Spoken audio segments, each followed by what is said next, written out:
Hey everyone, it's Peak. Welcome back to another video here on the channel. Today I'm going to actually be playing Blissey. I was playing with a friend who was also playing Greninja, so basically I'm going to be playing this character as just someone who's really just trying to enable my teammates and of course the person I'm dueling with in this match. Shout outs to you, Dunmere. Thanks for playing with me in this match. So I've really enjoyed Blissey recently. It's such a fun character actually. With the new safeguard buffs, you guys, like this new build using safeguard and just being able to have much longer range to safeguard as well as an extra shield on it. Whereas before, you know, it didn't really have the shield until you upgraded the move, but now like as you upgrade the move, the shield increases, as well as the fact that the base move itself has a shield now. So it gives you and your ally a shield that you're targeting, which just kind of allows you to get like an increased power score shield. So definitely recommend running at least a score shield. I mean, Buddy Berry Focus Band score shield is definitely the way to go on Blissey. It's a very strong item set, and I really wouldn't recommend anything else. So if you know you have teammates that have score shield, like right as they're about to walk up to a goal, and you'll see me try and do that from time to time in this match, and as well as to myself when I have points when I'm wanting to score with my own score shield. What you can do with Safeguard now is you can actually pop Safeguard for a little bit of extra shield.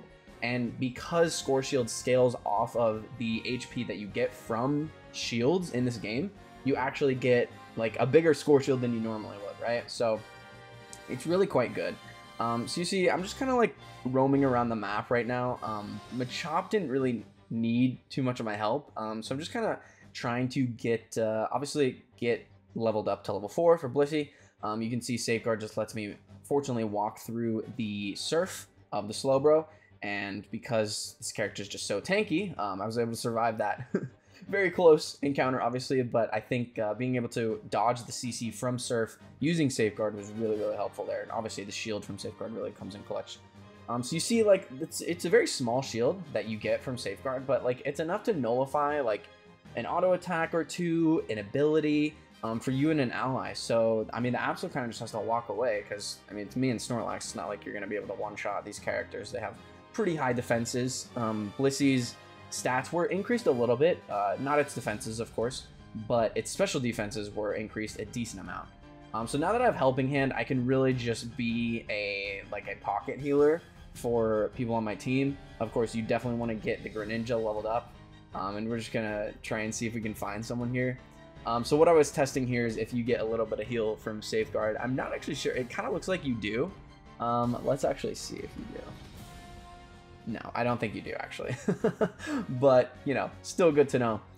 So obviously this is a little bit risky, trying to fight a level 8 Greninja with double buffs, but we were feeling a little frisky, you know, so it's always worth a shot.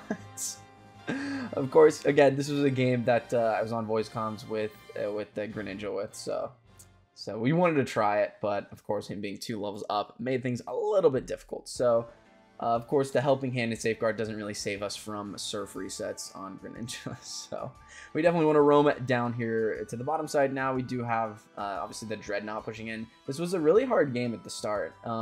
So really, I mean, what you want to do in this instance is just kind of play back. Of course, like, I'm super far up right now, unfortunately. But, you know, I'm super tanky as Blissey and really just want to help my Greninja do as much damage as possible, which unfortunately they're going to pick up the Dreadnought there, so we're not really going to be able to do much here. But I believe we can defend because obviously we're outnumbering them. They only have a few down here right now, and with the power of Helping Hand, you'll see like we're doing a lot. So that instantly levels my Greninja up to 8 and like 3/4.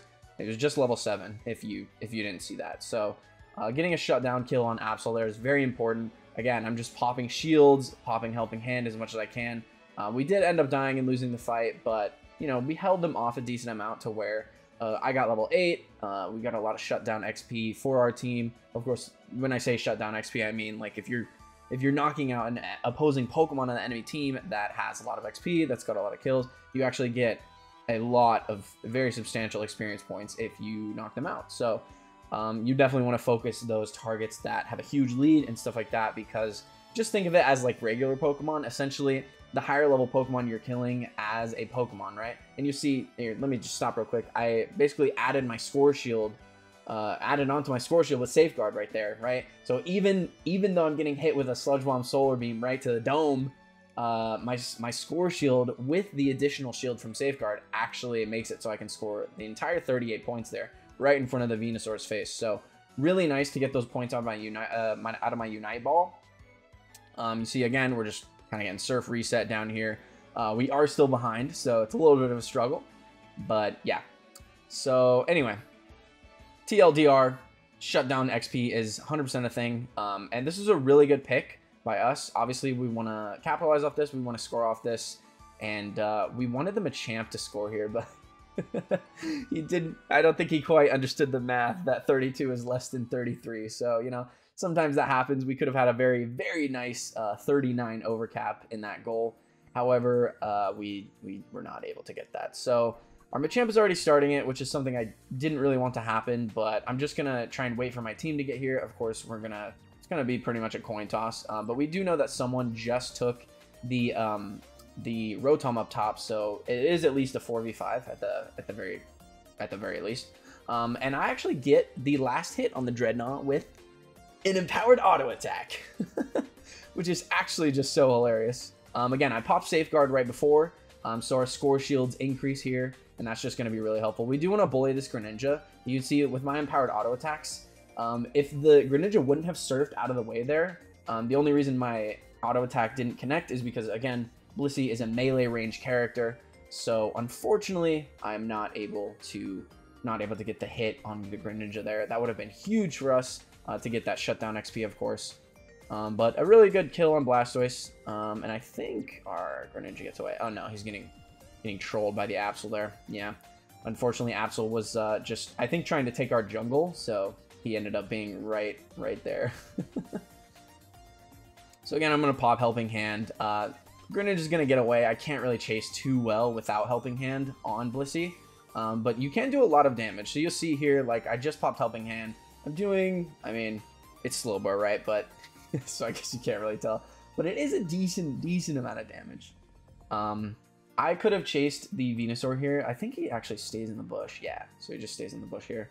But again, that's not something I can really contest too much, and I just want to make sure I don't get served here, because I am in range below 50% HP. If you're below 50% HP, Greninja is going to get that extra damage on serve, so that's something you want to be aware of, and just avoid. So I'm level 12 as Blissey. Like, I have both my upgraded moves. We're in a pretty good spot now. Like, it's pretty even across the board. And again, I'm just gonna pop Safeguard, but unfortunately the shields are not gonna be enough, and I end up dying because, you know, Surf plus Absol critting me left and right with pursuit resets. It is what it is. So bit unlucky there, but yeah, we really just want to reset. Obviously, I respawn right as Zapdos spawns. We do get the message we're struggling to keep up, so we're decently far behind. It's not unwinnable, of course, and here's where Safeguard really comes in handy. The fact that my Greninja is able to survive there and doesn't get CC'd by Surf actually makes it so my whole team is just able to do a bunch of damage. We're able to take out that Slowbro. The rest of the team, although they were very low, was able to get a couple of really good picks there as well. So really, we just shred the Zapdos. Saving my Greninja here with Safeguard from getting just blown up by that Slowbro Surf damage was really key. So of course, the classic solo queue miscommunication here. We had thought that our teammates were going to break this goal, but I just went and broke it myself, along with the Machamp. So thankfully, we get a fat overcap in the top side because, as you guys saw, I had 37 and the Machamp had 48, I think it was. So we just got huge overcaps and also capped into their base. A lot of us are dead for 20 plus seconds, so the enemy team does have time to get over here, right? So the game's still not over. It's really still really close, because we're definitely at risk. I mean, it's not close now because we just scored a bunch of points, but you'll see how difficult this defense is. So really what we want to keep an eye on is like people coming into the home goal, because what you'll see a lot of the times is that people will send a bunch of people down bot and they expect everybody on the enemy team to jump pad down. But thankfully we stayed in the home goal and prevented that Absol from scoring in our home goal, right? And Zeraora, of course, discharge just makes quick work of the Absol there. And you see here, like, we're spread in a really good spot right now. We have vision on every single person on their team, and that just allows us to really hold a great defense here. Of course, the Greninja was holding 50. He was the biggest threat. by far here. Just due to the quick mobility, being able to move in between these two different goals quickly. And yeah, that just really made it so we could close out this game with a very strong defense. And, you know, I really enjoyed the Blissey game. It's not usually a role I would play in games like this, but I do really like it. I think Blissey is a very strong pick right now. If you guys haven't tried her, definitely pick her up. I mean, it's only 8,000 coins, although I would warn you that I bet since mobile release is coming soon, in the next, I guess, oh my gosh, that's the next week. It's literally 8 days from now. Actually, so hype. I would warn you and caution you that you probably want to start saving your coins, because I expect Mamoswine and Sylveon both to probably come out within the mobile release window. We'll see, but I have a feeling they're going to drop a bunch in a row just to, you know, really build the hype for the mobile release. So just be aware of that, of course. We haven't gotten any news today, and usually if we were getting a patch today, we would have heard yesterday, meaning Monday. This is Tuesday when you guys are seeing it, so yeah, I don't expect a patch today, and I didn't expect a patch last week when I was talking about it with you guys earlier. I fully expect us to not hear anything from the developers until the mobile release next week, but I do anticipate a pretty large patch, so look forward to the channel on that. Stay subscribed, like and comment down below if you have enjoyed Blissey, if you like the gameplay, if you'd like to see more of these kind of like off-roll picks for me, playing characters I don't usually play. Again, I don't own every Pokemon, but I can always hop into like quick play or normal matches and hit the free rotation if there's like a certain Pokemon you guys want to see. So let me know in the comments, of course, and follow me on Twitter. We just passed 1,000 followers, so that's actually surreal to me. Very exciting. I think that's like a solid number that everyone like shoots for. And it's like, wow, I have 1,000 followers now. Really cool. Anyway, I just want to say thank you guys. The support has been insane on the channel, as I always say. Like, I couldn't be doing this without you, and you guys just make it so fun and so rewarding. So I really, really appreciate it, genuinely. So hopefully you enjoy, and let's all look forward to the mobile release next week. Until next time, you guys, thanks so much for watching, and see you next time. Peace.